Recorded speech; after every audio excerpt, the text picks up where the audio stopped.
अस्सलाम वालेकुम रहमतुल्लाहि व बरकातुहू। आज आपके सामने जो मौजू मैं लेकर आया हूँ, मर्द का शादी के बाद जब वालिद के वो रुतबे पर फायज होता है, अल्लाह ताला उसको औलाद से नवाजता है, उसमें जो तब्दीलियाँ क्या आती हैं वो मैंने बताई। अब इसके साथ जितने भी सिर्फ मियाँ और बीवी के हवाले से ही नहीं, बल्कि जितने भी उस घराने के अंदर या ख़ानदान के अंदर जो रिश्ते जुड़े हुए होते हैं, उसके अंदर भी तब्दीलियाँ क्या आती हैं, माशरती तज्ज़िया आपके सामने पेश कर रहा हूँ और ये अमली तौर पर है। शादी से पहले वही वालिद, चचा, ताया, मामू यानी इस तरीके से मुख्तलिफ रिश्तों में जुड़ा हुआ होता है, और उस यानी जब खुद वालिद नहीं होता, शादीशुदा नहीं होता, तो वो अपने उस ख़ानदान के साथ बेहद प्यार मोहब्बत भी करता है,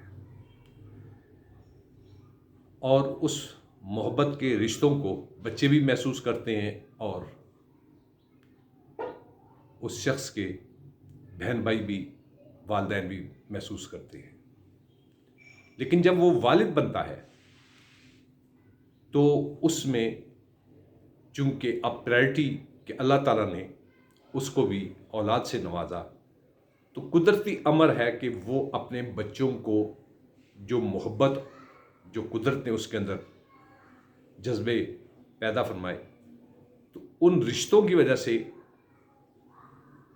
यानी इन रिश्तों की वजह से जब वो बाप बनता है तो अपनी औलाद के लिए जो जज्बात और एहसास रखता है, तो उसमें कदरे दूसरे अपने भांजे भतीजे जो भी रिश्ते होते हैं उनके और उनके पेरेंट्स के दरमियान में एक थोड़ा सा गैप आता है, और उसको एक दूसरे अल्फाज में कह लीजिए कि आम तौर पर महसूस किया जाता है, हालांकि महसूस करना नहीं चाहिए, बल्कि दूसरों को भी यानी उनके बहन भाइयों को भी ये एहसास करना चाहिए कि उसको भी अल्लाह ताला ने जो औलाद अता की है, तो वो भी अपने वालिद की हैसियत से अपने बच्चों के लिए जो मोहब्बत फीलिंग करता है या उनकी सहूलियात के लिए कुछ सोचता है या कोई चीज़ लेकर आता है या उनके लिए अमली जिदोजहद करता है। चूँकि पहले उस अमली जिदोजहद में उसके अपने बच्चे नहीं थे, तो वो प्रायोरिटीज़ जो पहले वाली थी उसमें तब्दीली आती है। उस तब्दीलियों की वजह से भी बहन भाई उसको एक नेगेटिव अंदाज से लेते हैं। होना तो ये चाहिए कि उसको बैलेंस होना चाहिए और उनको एहसास होना चाहिए कि जो भी है, चाहे लड़का है चाहे लड़की है, कि जी अल्लाह ताला ने उनको माँ या बाप का जो रुतबा अता किया है और वो अपने बच्चों के लिए जो सोचते हैं, तो ये उनका हक है। लेकिन उस फ़र्क की वजह से कई घरानों के अंदर ये तब्दीलियाँ महसूस की गई हैं और उसमें फिर बंटवारा हो जाता है। मसलन पहले मुश्तरका तौर पर अगर वो शख्स शादी से पहले घर के कई मामलात के अंदर अपनी कंट्रीब्यूशन एक खलूस दिल से करता था, अब उस ज़िम्मेदारियों की वजह से जब वो फ़र्क आता है तो वही बहन भाई उसके अंदर हिस्सा और हर चीज़ में हिस्से बुखरे करने की, यानी अमली तौर पर ये मुशाहिदात आए हैं कि वो करना शुरू कर देते हैं। बजट के मामले में या ज़िम्मेदारियों के मामले में अगर अपने तौर पर ज़्यादा कंट्रीब्यूशन कर रहा होता है, अगर उसमें फ़र्क आता है, तो दूसरे फिर उसके अंदर बाकायदा अगर इतना ज़्यादा पार्टिसिपेट या अपना हिस्सा नहीं डालते थे, तो बाद में फिर वो कहते हैं जी बिजली का बिल भी अलहदा होगा, फ़लानी चीज़ भी अलहदा होगी। यानी इस तरीके से ये जो फ़र्क आता है,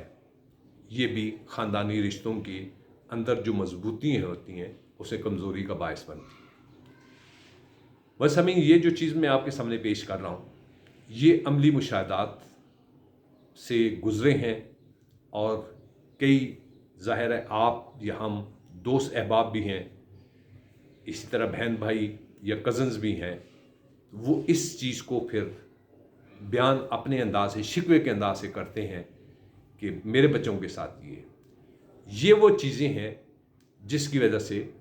پھر ان رشتوں کے اندر جو کہ بڑے ہی پیارے محبت بھرے ہوتے ہیں اس میں گیپس آ جاتے ہیں. گیپس میں آنے کے اندر کسی کو ہم الزام تو نہیں دیں گے، اس میں سب ہی شامل ہوتے ہیں. اب اس میں شامل ہونے کے حوالے سے اگر سب اس کو بیلنس کریں گے تو یہ فضا بہت ہی اچھے انداز سے ہوگی، اور تمام معاشی طور پر ہو یا کاموں کے حساب سے ہو، ذمہ داریوں کے حساب سے ہو، اگر ان کو بیلنس کر لیا جائے اچھے جذبات کے ساتھ تو اس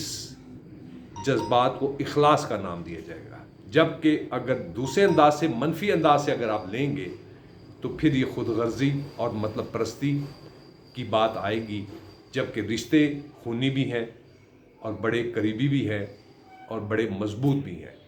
اس کی وجہ سے خاندان کے اندر یہ چیزیں پیدا ہوتی ہیں. میں نے آپ کے سامنے جو یہ تجزیہ پیش کیا، آپ سے میری بھی